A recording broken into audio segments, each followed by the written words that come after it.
¿Cuándo se llevó a cabo el sacrificio de la Pascua? Por Nehemia Gordon. La Torá nos ordena, en el primer mes, en el 14º día del mes, entre las 2 tardes, hebreo, Bein Ha'arbaim, es la Pascua, sacrificio, a Jehová. En hebreo bíblico, la palabra tarde, Ayin, Resh, Bet, indica tanto la primera parte de la noche como el comienzo de la tarde. En la expresión entre las 2 tardes, el primer inicio de la tarde es la puesta del sol, cuando el disco del sol desaparece, mientras que el segundo inicio de la tarde es la desaparición de los últimos rayos del sol y el inicio de la oscuridad total. La expresión entre las 2 tardes se utiliza indistintamente con el término Ba'erev, literalmente al atardecer, que a su vez se refiere al inicio del atardecer. Por ejemplo, en el incidente del maná está escrito, Éxodo 16:11-13. He oído las quejas de los hijos de Israel. Háblales diciendo, entre las 2 tardes comeréis carne. Y al atardecer se levantó la codorniz y cubrió el campamento. Vemos en este pasaje que un acontecimiento que se predijo que ocurriría entre las 2 tardes, se dice que ocurrió al atardecer. El significado de al atardecer se desprende del versículo, sacrificarás la Pascua, sacrificio, al atardecer, a la puesta del sol. Deuteronomio 16:6.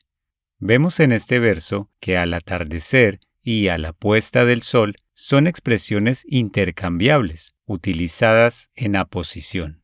En resumen, la Torá describe el momento del sacrificio de la Pascua con 3 expresiones diferentes: al atardecer, al anochecer, entre las 2 tardes. Los 3 términos se refieren a la primera hora del anochecer, poco después de la puesta del sol. Comienzo o fin del día 14. La Torá ordena que el sacrificio de la Pascua se lleve a cabo en el primer mes, el 14º día del mes, entre las 2 tardes. Levítico 23:5. No está claro en este versículo si se refiere al periodo del crepúsculo al principio del día 14 o al periodo del crepúsculo al final del día 14. Levítico 23:6 continúa diciendo que la fiesta de los panes sin levadura es en el 15º día de este mes.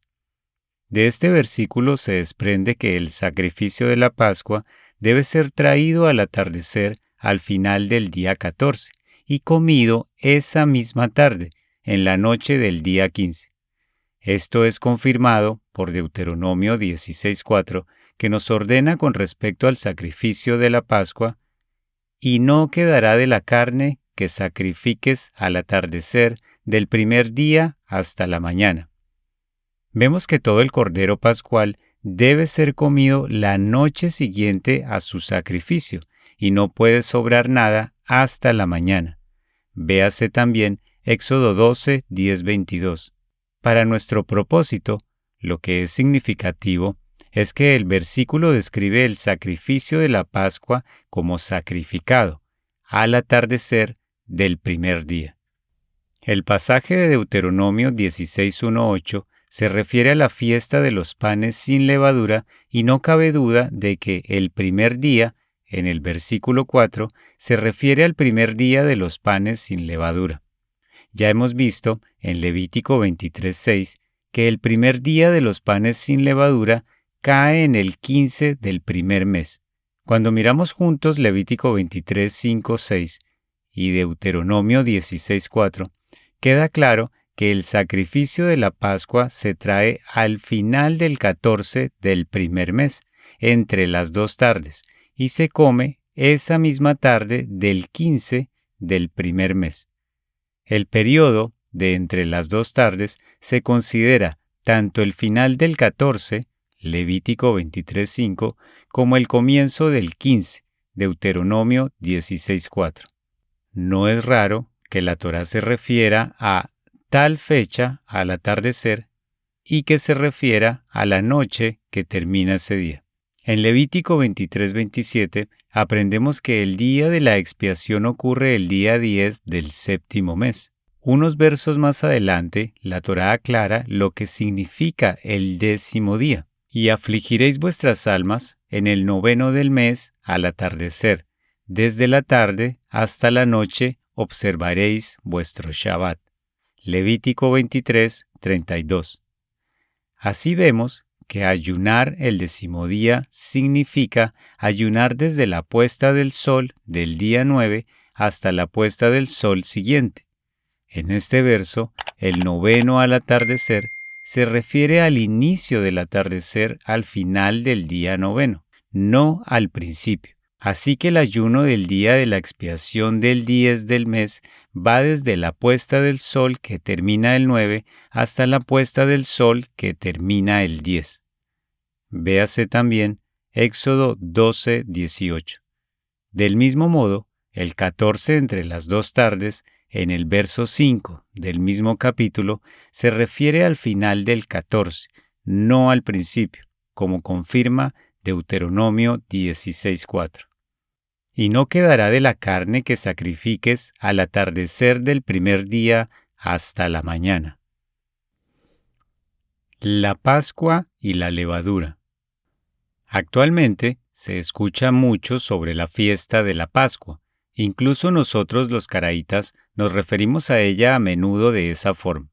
Pero en la Biblia hebrea no hay tal fiesta. En el Tanaj, Pascua es el nombre de un sacrificio, mientras que la fiesta se llama Hag Hamatzot, fiesta de los panes sin levadura. Esto lo podemos ver en el versículo que dice: salgan y tomen un cordero según sus familias y sacrifiquen. Versión King James, maten la Pascua. Éxodo 12:21. En este versículo, la Pascua es el cordero que debe ser sacrificado y consumido. Del mismo modo, en Éxodo 12:26-27. Cuando sus hijos les pregunten, ¿qué quieres decir con este rito?, ustedes les dirán, es el sacrificio de la Pascua de Jehová. El ritual del sacrificio del cordero para posteriormente comérselo se llama el sacrificio de la Pascua de Jehová. Este es también el significado de la Pascua en el versículo: en el 14º día del primer mes, entre las dos tardes, es la Pascua de Jehová. Levítico 23:5. De nuevo, en Deuteronomio 16:1. Observa el mes del Aviv y realiza la Pascua a Jehová tu Dios. Realizar o guardar la Pascua, en hebreo literalmente hacer la Pascua, significa traer el sacrificio de la Pascua y comerlo. Es solo en tiempos posbíblicos que la palabra Pascua asumió el nuevo significado de referirse a la fiesta en la que se comía el sacrificio y no al sacrificio en sí. Hoy en día, a menudo oímos hablar de la fiesta de Pascua y Hag HaPesach, pero ambos son inventos posbíblicos. En el Tanaj, la fiesta se llama Hag Hamatzot, que significa fiesta de los panes sin levadura. ¿Qué es levadura? Hay un debate centenario entre los propios caraítas sobre la definición de hametz, levadura. La primera postura dice que hametz es el proceso en el que se leudan ciertos granos cuando se mezclan con agua. La prueba para identificar qué tipos de grano pueden convertirse en hametz es tomar la harina de ese grano, mezclarla con agua y dejarla por unas horas. Si la masa sube, ese grano está sujeto a convertirse en hametz, levadura. Por otro lado, si la masa se echa a perder, entonces ese grano o planta no se leuda y se puede utilizar libremente para cocinar en la Pascua. Esto parece bastante obvio, pero en la Edad Media surgió la pregunta de si la harina de lentejas era permitida en la Pascua. Dado que las lentejas no son granos, su harina se parece mucho a la harina de trigo. Los rabanitas estaban demasiado confundidos por este tema que hasta el día de hoy los rabanitas sefardíes comen lentejas en la Pascua, mientras que los rabanitas ashkenazí no lo hacen.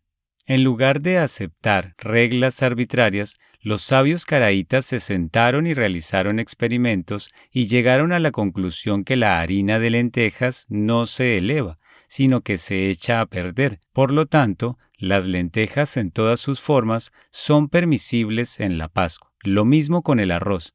También es permitido en todas sus formas en la Pascua. Los que concuerdan con esta visión incluyen a la mayoría de los sabios caraítas medievales como a Aharón ben Eliyah y a Elijah Bashjatsi, así como quien les escribe.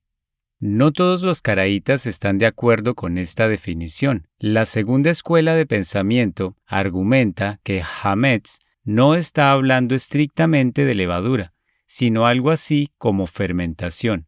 Ellos señalan que en el hebreo bíblico el vinagre se llama hometz yayin, que significa vino leudado. Otros lo traducen como vino agrio. Esto se utiliza como prueba que hametz no solo se refiere a la levadura de granos, sino a cualquier proceso de fermentación. Basándose en este razonamiento, prohíben el consumo de cualquier cosa fermentada. En su lista de alimentos prohibidos en la Pascua se incluyen todas las formas de alcohol, todos los productos lácteos como yogures y quesos. Algunos, aunque no todos, incluyen lentejas y arroz en esta lista de artículos prohibidos. Esta escuela de pensamiento también considera que el vino es hametz, lo que es algo sorprendente dado que el vinagre se llama vino de levadura, implicando así que la diferencia entre vino y vinagre es que el segundo es leudado, pero el primero no lo es. Los adeptos a esta visión incluyen al sabio caraíta medieval Samuel al-Maghrebi. Los siguientes son extractos de los escritos de algunos sabios caraítas medievales al respecto del hametz. Y el sabio, nuestro maestro Yosef Kirkisani, dijo: solo 5 tipos de granos se pueden convertir en hametz, conocidos como trigo, espelta, cebada, avena y centeno. Y el sabio estaba en lo correcto, porque cualquier experimento que muestre que se leude puede ser utilizado para hacer matzá, pero la harina de las otras semillas no leuda. Por ejemplo, la harina de mijo, arroz, frijoles, lentejas y guisantes no se leudan, sino que se echan a perder. Aharón ben Eliyahu, siglo XIV, Gan Eden, pp. 45d, 46a. El sabio Yosef Kirkisani dijo que solo los 5 tipos de granos se pueden convertir en hametz, conocidos como trigo, espelta, cebada, avena y centeno. También se ha dicho que si al experimentar muestra que una cosa puede convertirse en levadura, entonces se puede utilizar para hacer matzá. Sin embargo, todas las otras semillas, como el frijol, la lenteja, el guisante, el mijo y las harinas de arroz, no se leudan, sino que se echan a perder. Y el sabio, nuestro maestro Aharón, autor de Etz Hayim, dijo que todos estos asuntos pueden darse a conocer a través de la experimentación y ha hablado que la harina de mijo, si se deja con agua durante varios días, se leuda. Por lo tanto, en realidad hay 6 tipos de granos que pueden leudarse y de los cuales se puede hacer matzá, los 5 antes mencionados, así como el mijo. Y si hametz está hecho de cualquiera de estos, debe ser destruido. Y por lo tanto, también cualquier alcohol hecho de los 5 tipos de granos, por ejemplo, cerveza o de mijo. Pero algunos de los tontos en nuestros tiempos que pretenden ser sabios no comen nada que se fermente por causa del versículo «ningún tipo de levadura han de comer», como la leche fermentada, es decir, yogur, etc., y frutas sumergidas en agua. También se abstienen de comer frijoles y arroz y cualquier tipo de semilla, y esto es debido a su insensatez y su falta de conocimiento. Elijah Bashjatsi, siglo XV. Aderet Eliyahu, Rambla, 1966, pp. 133-134.